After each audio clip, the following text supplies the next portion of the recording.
আসসালামু আলাইকুম সুপ্রিয় দর্শক, এইমাত্র পাওয়া ঝড় বৃষ্টি নিম্নচাপের ভয়ঙ্কর আপডেটে আপনাদের সকলকে জানাই আন্তরিক শুভেচ্ছা ও অভিনন্দন। বন্ধুরা, আজকে মঙ্গলবার 11 মার্চ, আজ সকাল থেকেই বাংলাদেশের বেশ কিছু জায়গাতে ঝড় বৃষ্টি হতে চলেছে।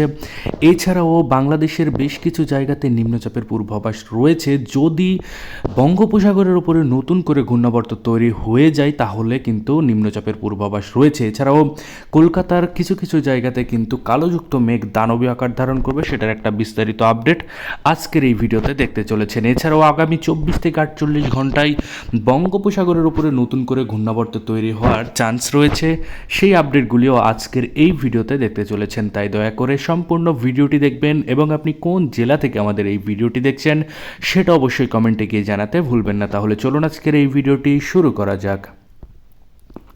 ভিডিওটি শুরু করার আগে ছোট্ট একটা রিকোয়েস্ট করব, আপনি যদি আমাদের চ্যানেলের নতুন দর্শক হয়ে থাকেন তাহলে অবশ্যই আমাদের চ্যানেলকে এক্ষুনি সাবস্ক্রাইব করে পাশে থাকা নোটিফিকেশন বেল আইকনটি বাজিয়ে রাখুন বাংলাদেশ ও কলকাতার আবহাওয়ার পূর্বাভাস সবার আগে দেখার জন্য। তাহলে চলুন এক নজরে দেখানো যাক বাংলাদেশ ও কলকাতার কোন কোন অঞ্চলে ঝড় বৃষ্টির তাণ্ডব চলতে চলেছে। এছাড়াও বাংলাদেশের বেশ কিছু জায়গাতে আমরা দেখতে পাচ্ছি ঝড় বৃষ্টি হবে বলে আশঙ্কা রয়েছে।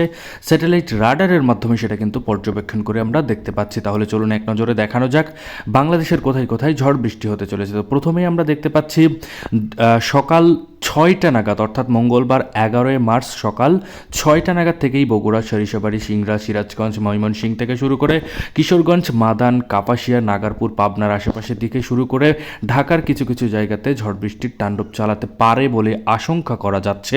তবে সব জায়গাতেই যে বৃষ্টি হবে বা সব জায়গাতেই যে ঝড়ের আশঙ্কা রয়েছে সেটা কিন্তু নেই বলেই আবহাওয়াবিদরা জানিয়েছে। কোনো কোনো অঞ্চলে রৌদ্র বের হবে, তবে একেবারে যে তীব্র আকারে রোদ বের হবে সেটার কিন্তু কোনো গ্যারান্টি নেই। তবে কোনো কোনো আকাশে, অর্থাৎ কোনো কোনো অঞ্চলে কিন্তু আমরা দেখতে পাবো মেঘের সৃষ্টি, অর্থাৎ মেঘের আনাগোনা তৈরি হবে। আবার কোনো কোনো অঞ্চলে বৃষ্টির ছেঁড়াপোটা পড়তে পারে বলেই আশঙ্কা করা যাচ্ছে।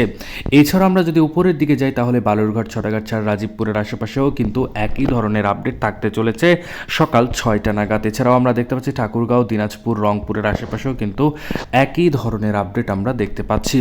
এবার আমরা দেখব 10টা 11টা নাগাদ বাংলাদেশের কোথায় কোথায় ঝড় বৃষ্টি হবে বলে আশঙ্কা করা যাচ্ছে। তো প্রথমে আমরা দেখতে পাচ্ছি বালুরঘাট, ছটাগাছাড়, রাজীবপুর, বাহাদুরবাজ, জামালপুর, নালিতাবাড়ি থেকে শুরু করে বাঘমারা, ফুলপুর, সরিষাবাড়ি, ময়মনসিংহ, ত্রিশাল থেকে শুরু করে নেত্রকোনা, কেন্দুয়ার আশেপাশে দিয়ে ফেনারবাগের আশেপাশে কিন্তু ঝড় বৃষ্টির তাণ্ডব চালাতে চলেছে বলেই আবহাওয়াবিদরা জানিয়েছে।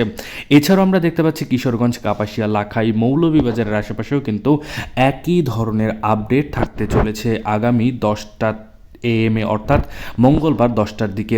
এছাড়াও আমরা যদি দেখি কলকাতার দিকে, তাহলে কলকাতার সকাল থেকে 10টা পর্যন্ত ওড়িশা অঞ্চল, উপকূলীয় অঞ্চল এবং উপকূলীয় অঞ্চলের কিছু কিছু জায়গাতে কিন্তু দেখা যাবে মেঘ, আবার সব জায়গাতে কিন্তু ফাঁকা থাকবে, অর্থাৎ 24 পরগনা এবং উপকূলীয় অঞ্চলের সমস্ত জায়গায় কিন্তু ফাঁকা থাকবে বলেই আবহাওয়াবিদরা জানিয়েছে। এছাড়া আমরা এবার দেখব দুপুর 3টা, অর্থাৎ দুপুর 3টা নাগাদ বাংলাদেশের বেশ কিছু জায়গাতে ঝড় বৃষ্টির তাণ্ডব হতে পারে। আবার কোনো কোনো জায়গাতে কালোযুক্ত মেঘ দানবীয় আকার ধারণ করবে এবং কোনো কোনো জায়গাতে একদমই মেঘলাযুক্ত আকাশ থাকবে, তবে বৃষ্টিপাতের কোনো সম্ভাবনা নেই বলে আশঙ্কা করা যাচ্ছে। প্রথমে আমরা দেখতে পাচ্ছি হালকা থেকে মাঝারি ধরনের মেঘলাযুক্ত আকাশ থাকতে পারে দিনাজপুর, রংপুর, বালুরঘাট, ছটাগাছাড়, রাজীবপুর, মহাদেবপুর, বগুড়া, সরিষাবাড়ি, ময়মনসিংহ থেকে শুরু করে সিংড়া, সিরাজগঞ্জ থেকে শুরু করে কিশোরগঞ্জ। এছাড়াও আমরা দেখতে পাচ্ছি পাবনা, নাগারপুর, কাপাসিয়া, ঢাকা, ফরিদপুরের আশেপাশে দিয়ে আমরা দেখতে পাচ্ছি লোহাগড়া এবং মাদারীপুরের আশেপাশে এবং বরিশালের কিছু কিছু জায়গাতে হালকা থেকে ঝাপসাযুক্ত আকাশ থাকতে পারে। ঝড় বৃষ্টির তাণ্ডব খুবই কম বলেই আবহাওয়াবিদরা জানিয়েছে। এই আপডেটগুলি আজকের মতোই ছিল ভিডিওটি যদি ভালো লেগে থাকে অবশ্যই লাইক, কমেন্ট, শেয়ার করতে বলবেন না এবং আগামী পর্বে বুধবারের আপডেট যদি আপনি সবার আগে দেখতে চান তাহলে অবশ্যই চ্যানেলকে সাবস্ক্রাইব করে সাথে থাকবেন। ধন্যবাদ সবাইকে ভিডিওটি সম্পূর্ণ দেখার জন্য।